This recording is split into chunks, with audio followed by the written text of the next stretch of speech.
Ladies and gentlemen, welcome to Chanel Jasmine, the best novel Chanel for romantic stories.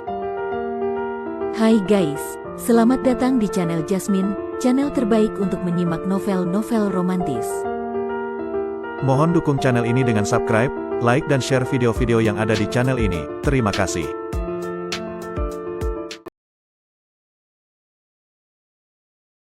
Kaisar Agung Seni Bela Diri bab 938. Setelah meninggalkan dunia galaksi, Luo Xiu tiba-tiba menerima pesan dari kepala klan Ji, yang memberitahunya bahwa jalan bintang di Gunung Yuanxi telah dibuka.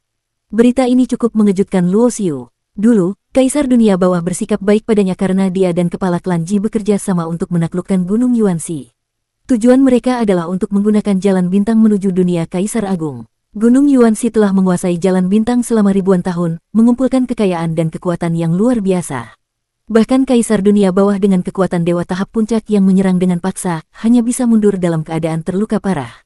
Hal ini menunjukkan betapa kuat dan misteriusnya Gunung Yuanxi. Dapat dikatakan bahwa siapapun yang mengendalikan jalan bintang akan memperoleh kekayaan tak terhitung jumlahnya, lalu mengapa mereka tiba-tiba membuka jalan bintang dengan sukarela? Insting Luo Xiu memberitahunya bahwa pasti ada sesuatu yang tersembunyi di baliknya. Penerus Gunung Yuanxi, Fang Haoyu, bukanlah orang yang baik. Bagaimana mungkin orang-orang dari Gunung Yuanxi bersikap baik? Mereka pasti memiliki niat tersembunyi. Namun, masalah pembukaan jalan bintang tidak terlalu relevan dengan Luo Xiu. Dia tidak berniat pergi ke dunia Kaisar Agung untuk saat ini. Dunia Kaisar Agung bukanlah dunia 3000, di sana kekuatan para petarung sangat luar biasa. Bahkan Dewa tahap 6 yang dianggap kuat di dunia 3000, di dunia Kaisar Agung mereka bahkan tidak memenuhi syarat untuk disebut kuat. Meskipun kepala klan Ji kini sudah menjadi Kaisar Agung, dia tidak memandang Luo Xiu sebagai seorang junior. Selama ini, Luo Xiu telah terlibat dalam banyak masalah yang dihadapi oleh klan Ji, bahkan seringkali menjadi penyelamat dalam situasi kritis. Oleh karena itu, di mata kepala klan Ji dan para tetua klan Ji, Luo Xiu lebih dari sekadar teman atau penyelamat, dia dianggap setara dengan mereka, bahkan terkadang mereka merendahkan diri di depannya. Karena itu, setiap kali kepala klan Ji menerima berita penting, dia selalu mengirim pesan kepada Luo Xiu dan berkonsultasi dengannya. Terkait masalah ini, Luo Xiu tidak merasa perlu memberi tanggapan. Dia tahu kepala klan Ji juga sudah menyadari ada sesuatu yang tersembunyi di balik pembukaan jalan bintang, namun hingga saat ini, tidak ada yang tahu apa tujuan sebenarnya dari Gunung Yuanxi. Mereka hanya bisa menunggu dan mengamati. Jalan bintang pasti akan dihadapi suatu saat nanti. Meskipun klan Ji memiliki jimat untuk merobek ruang dimensi, satu jimat tidak akan cukup untuk membawa banyak orang. Klan Ji dan klan Dewa Perang memiliki puluhan ribu anggota. Bahkan jika mereka memilih yang paling elit, satu jimat tidak akan cukup untuk membawa mereka semua. Oleh karena itu, perjalanan ke dunia Kaisar Agung sepertinya harus dipersiapkan dengan matang. Di tengah perjalanan menuju dunia Senyu, Luo Xiu tidak mengabaikan pelatihan dirinya. Dia memanggil cermin reinkarnasi dan mengendalikan perjalanan cermin tersebut, sementara dirinya tetap berlatih di dalam.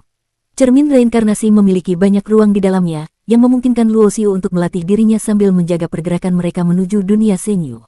Meskipun sudah lama tidak bertemu dengan Yan Yuer dan Yan Xiru, mereka masih sering saling berbagi momen mesra. Luo Xiu menyadari bahwa jika suatu saat nanti mereka pergi ke dunia Kaisar Agung, orang-orang di sekitarnya akan bergantung padanya.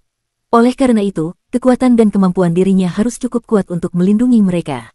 Adapun untuk Kardislar, Luo Xiu berencana untuk membatasi penggunaannya. Setidaknya dalam waktu lama, Kardislar akan menjadi kartu truf yang tidak ingin dia ungkapkan terlalu cepat.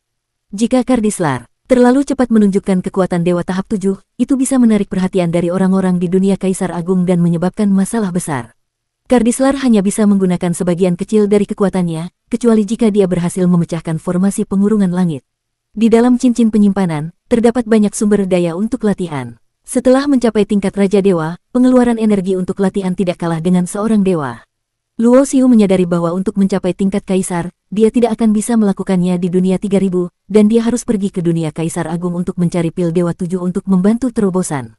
Luo Xiu menghabiskan semua pil energi yang tersisa, dan kekuatannya pun meningkat dari Raja Dewa tahap 1 ke tahap 3.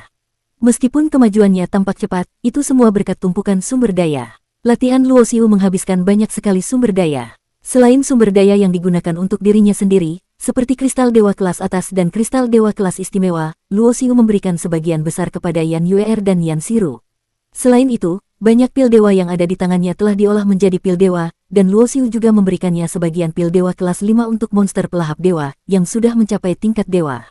Sumber daya merupakan masalah terbesar bagi Luo Xiu saat ini. Tidak hanya dirinya yang membutuhkan banyak sumber daya, orang-orang di sekitarnya juga memerlukan banyak sumber daya untuk berkembang.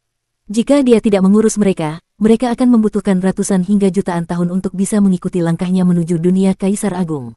Waktu yang sangat lama, dan Luo Xiu tidak bisa menunggu. Oleh karena itu, dia harus mencari cara untuk mengatasinya sendiri. Cermin reinkarnasi adalah artefaknya, jadi pengaruh kesadarannya dapat dengan mudah menjangkau setiap sudut. Monster pelahap dewa, Yan Yuer, dan Yan Xiru sedang dalam pelatihan, sementara Kardislar tidak perlu berlatih. Apakah kita sudah dekat dengan dunia Senyu? Luo Xiu keluar dari ruang latihannya, menatap keluar melalui pintu cermin dan melihat langit yang penuh dengan kegelapan dan dingin. Boom! Tiba-tiba, sebuah suara ledakan yang sangat keras terdengar dari luar angkasa, dan kesadarannya segera menyebar. Dia mendeteksi dua pejuang sedang bertarung sengit di luar angkasa. Kedua pejuang ini, seorang pria dan seorang wanita, keduanya berada pada tingkat Raja Dewa, dan gelombang pertempuran mereka menyebabkan beberapa meteor yang melintas terhantam dan meledak.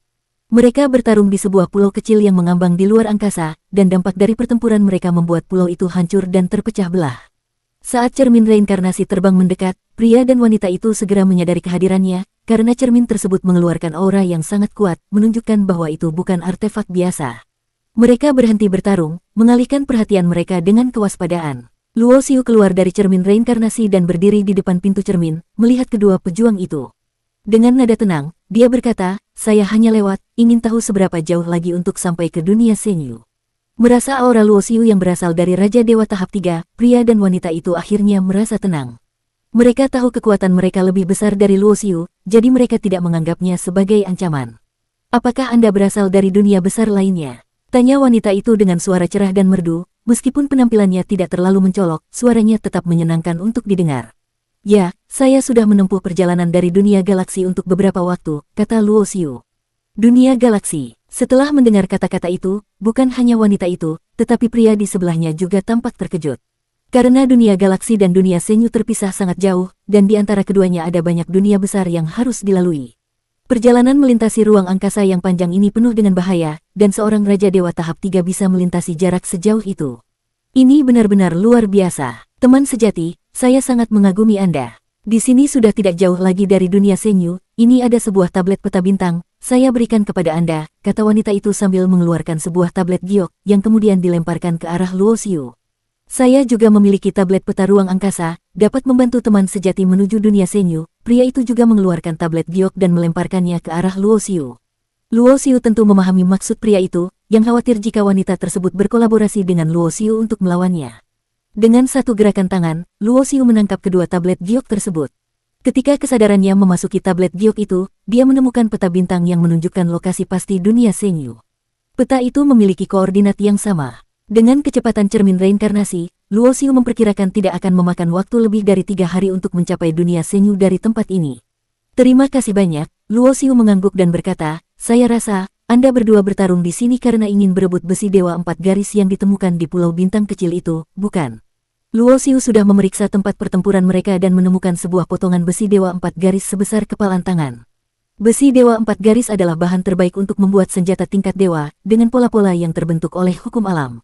Jika mencapai 7 garis, itu akan mengandung kekuatan hukum yang lebih mendalam. Mendengar kata-kata Luo Xiu tentang besi dewa 4 garis, ekspresi pria dan wanita itu langsung berubah.